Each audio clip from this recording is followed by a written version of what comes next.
कहीं भी रहें, रिपोर्टिंग कोई भी करें, लेकिन यहाँ के एसडीओ साहब हमारा पीछा नहीं छोड़ते। आपने देखा होगा कुछ दिन पहले एक कलेक्टर साहब ने तो एक शिक्षक को सीईओ ही बना दिया। मैं आपको स्वास्थ्य मंत्री के क्षेत्र से शिक्षा की हालात भी दिखा देता हूँ। 5 क्लास है सर, टोटल 40 बच्चे हैं, तो इनको प्रॉपर समय से पूरा पढ़ाई नहीं हो पाता जिस हिसाब से टाइम टेबल है। और उसके ऊपर से ये छत गिर जाए तो क्या होगा, कौन जवाबदारी लेगा? लेकिन हाँ, ये गरीब के बच्चे हैं, अगर कुछ हो भी जाता है, एक दो दुर्घटनाएं हो जाती है, एक दो मृत्यु भी हो जाती है, तो निश्चित तौर पर शासन को और सिस्टम में बैठे लोगों को फर्क नहीं पड़ेगा। टीचर नहीं है, समझिए सबसे बड़ी बात है, टीचर नहीं है। और बिना टीचर की शिक्षा ये बच्चे अपना भविष्य कैसे बनाएंगे और उसकी जवाबदारी कौन लेगा? किसी न किसी जवाबदारी लेनी पड़ेगी। ऐसा कोई तो एक क्षेत्र होता है, कोई तो एक क्षेत्र आप बख्दो साहब जिसमें आप कपलेबाजी ना करो।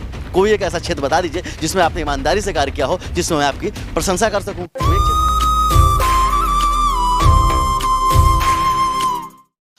अभी मैं स्वास्थ्य मंत्री के क्षेत्र से शिक्षा का हाल बताने जा रहा हूँ। आपने कुछ दिन पहले सुना होगा कि छत्तीसगढ़ प्रदेश के शिक्षा मंत्री बोलते हैं कि शिक्षकों का संलग्नीकरण समाप्त कर दिया गया है और उनको अपने मूल जगह पे आना होगा।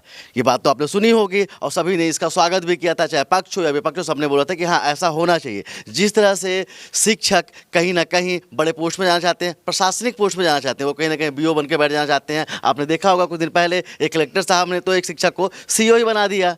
तो ऐसा सेटिंगबाजी यहाँ पर होते रहती है। तो चलिए उन्हीं शिक्षा मंत्री का बयान आपको दिला दिया मैंने आपको, और मैं आपको स्वास्थ्य मंत्री के क्षेत्र से शिक्षा की हालात भी दिखा देता हूँ। मैं भी जिस स्कूल पे हूँ उसका नाम है पोड़ीडी, ये पड़ता है खड़गवां ब्लॉक पे। और हमारे साथ में देखिए इतने सारे बच्चे हैं, कुछ बच्चे खाने के लिए भी निकल गए हैं और शिक्षक भी हमारे साथ में। आपको बता दूँ ये एक प्राथमिक स्कूल है और यहाँ पर 41 बच्चे पढ़ते हैं। समझिए 41 बच्चे पढ़ते हैं और उनके बीच में है सिर्फ और सिर्फ एक शिक्षक। ये सर हैं जो इन 41 बच्चों को पढ़ाते हैं। और इसके बाद में जो यहाँ पर शिक्षक थे वो अभी भी अटैच हैं, वो अपने गांव में या अपने शहर के बगल पे ड्यूटी कर रही हैं। यहाँ पर बड़े बड़े अधिकारी बैठे होंगे, यहाँ पर जिला शिक्षा अधिकारी भी बैठे हुए हैं, खंड शिक्षा अधिकारी भी बैठे हुए हैं। सबको पता है कि यहाँ पर एक शिक्षक है, लेकिन इसके बाद भी किसी भी अधिकारी में उस शिक्षक को अपने मूल जगह पे लाने की हिम्मत नहीं हो रही है। और वो आईना दिखाते हैं बृजमोहन अग्रवाल को कि देख लो बिज्जू भैया, आपको जो करना है, आपको जो बोलना है बोल दो, हम तो करेंगे वही, क्योंकि इलाका हमारा है। और आपको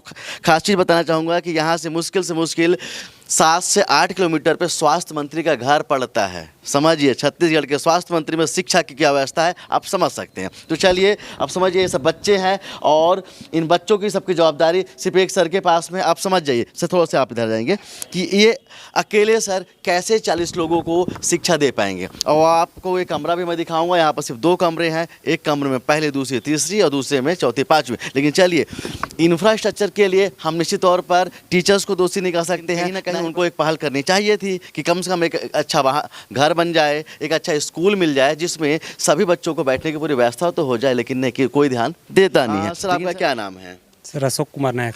सर कहाँ से हैं सर आप?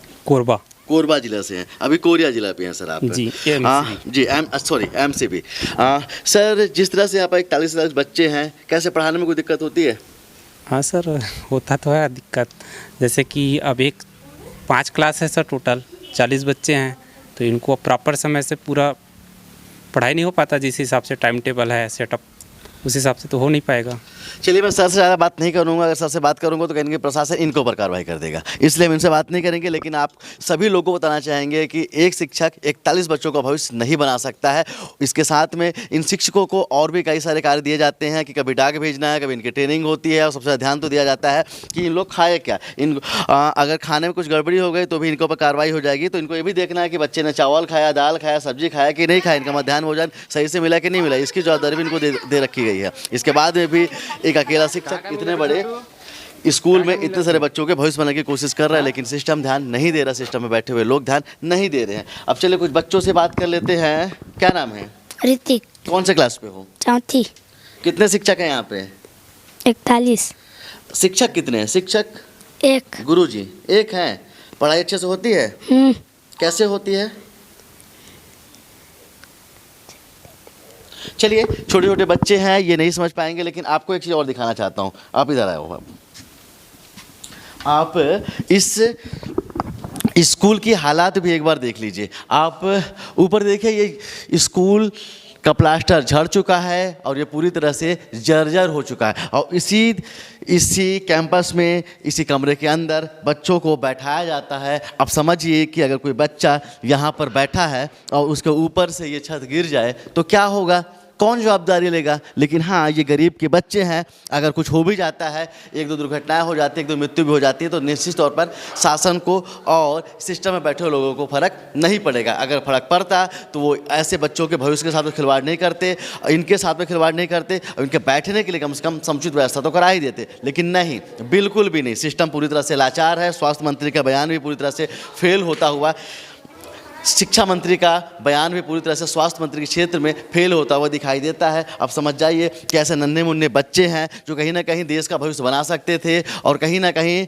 अपने माता पिता का नाम भी ऊंचा कर सकते थे। लेकिन समझिए किस तरह से यहाँ का सिस्टम खिलवाड़ करता है, किस तरह से ऐसे बच्चों का भविष्य यहाँ पर, इनका भविष्य इनके हाथों से छीना जा रहा है। किस तरह से इनका, आपने देखा कि यहाँ पर जो इंफ्रास्ट्रक्चर है किस तरह से जर्जर है।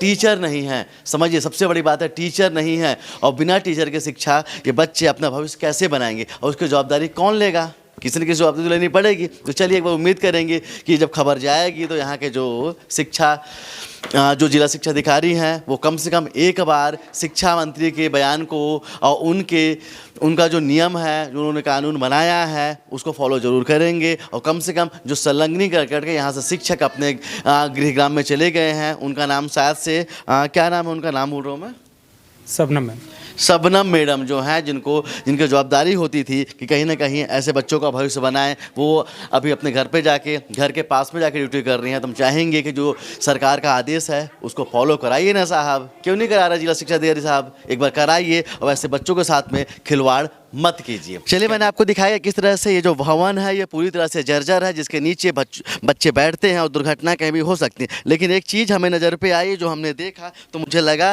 कि आपको दिखाना बहुत ज़रूरी है। देखिए, हम कहीं भी रहें, रिपोर्टिंग कोई भी करें, लेकिन यहाँ के एसडीओ साहब हमारा पीछा नहीं छोड़ते हैं। मैं जब भी जहाँ जाता हूँ उनकी कार्यस्थानी मेरे सामने दिख जाती है और मैं आपके सामने हमेशा लाता। तो अब देख लीजिए, ये जो मुख्यमंत्री स्कूल जतन योजना के तहत ये जो अंदर जो भवन जर्जर हो चुका है, जो गिरने वाला है, जिसकी छत, उसका पैसा स्वीकृत हो चुका है। अब देखिए, योजना का नाम क्या है, मुख्यमंत्री स्कूल जतन योजना। शाला का नाम क्या है, शास्त्री प्राथमिक शाला पोडीडी स्कूल में जीर्णोद्धार कार्य होगा। अब देखिए, स्वीकृत राशि भी जो है वो 2.47 लाख, मतलब कि माने तो 2.5 लाख रुपए स्वीकृत हो चुका है। सबसे बड़ी बात, इसमें निर्माण एजेंसी कौन है, ग्रामीण यांत्रिकी सेवा संभाग खड़गवां, मतलब कि वही एसडीओ साहब जिनका कोई भी काम सही नहीं होता है, वही एसडीओ साहब जो पुलिया बनाते हैं जो बह जाता है, वही एसडीओ साहब जिनको क्वालिटी से कोई मतलब नहीं है। पिछली बार तो वो क्वालिटी कम करते थे, अब सोचिए कि ये पैसा निकल चुका है और इसके बाद में